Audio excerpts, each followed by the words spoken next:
मन चंगा तो कठौते में गंगा काफी मशहूर कहावत है, जिसका मतलब है कि मन और नीयत शुद्ध है तो हर काम गंगा की तरह पवित्र है।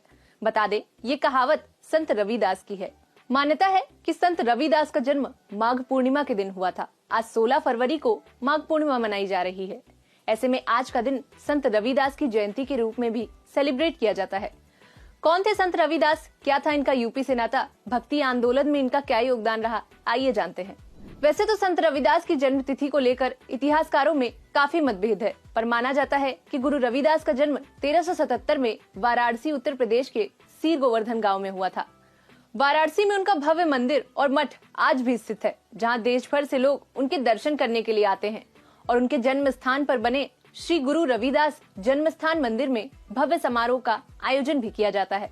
इस मंदिर का शिलान्यास 14 जून 1965 को आषाढ़ संक्रांति के दिन संत हरिदास द्वारा बड़ी संख्या में डेरा बल्लन के भक्तों के साथ किया गया था, जिन्हें विशेष रूप से इस उद्देश्य के लिए संत सरवन दास द्वारा नियुक्त किया गया था।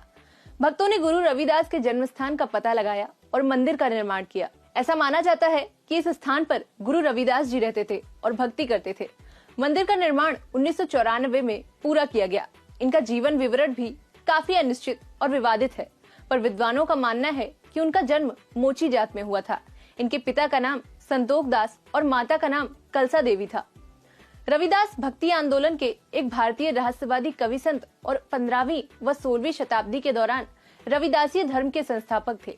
उत्तर प्रदेश, राजस्थान, महाराष्ट्र, मध्य प्रदेश और मुख्य रूप से पंजाब और हरियाणा के क्षेत्र में एक गुरु के रूप में सम्मानित थे। वो एक कवि संत, समाज सुधारक और आध्यात्मिक व्यक्ति थे।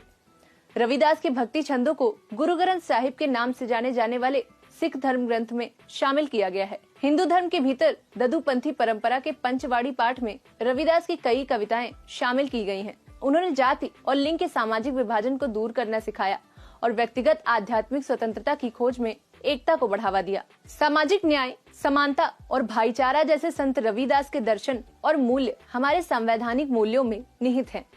उन्होंने एक ऐसे समाज की परिकल्पना की थी जो समानता पर आधारित हो और किसी भी तरह के भेदभाव से एकदम मुक्त हो। उन्होंने इसे बेगमपुरा नाम दिया, जहाँ किसी भी तरह के शोक या भय के लिए कोई जगह नहीं है। ऐसा आदर्श शहर भय या भेदभाव से रहित होगा। समानता और सभी का कल्याण जैसे विचारों पर आधारित कानून के शासन का सिद्धांत होगा। 12वीं और 13वीं शताब्दी में दक्षिण भारत से भारत उत्तर में शुरू हुए भक्ति आंदोलन को प्रारंभ रामानंद जी ने किया था, पर 14वीं और 15वीं शताब्दी में इसका नेतृत्व कबीर दास जी के हाथों में था।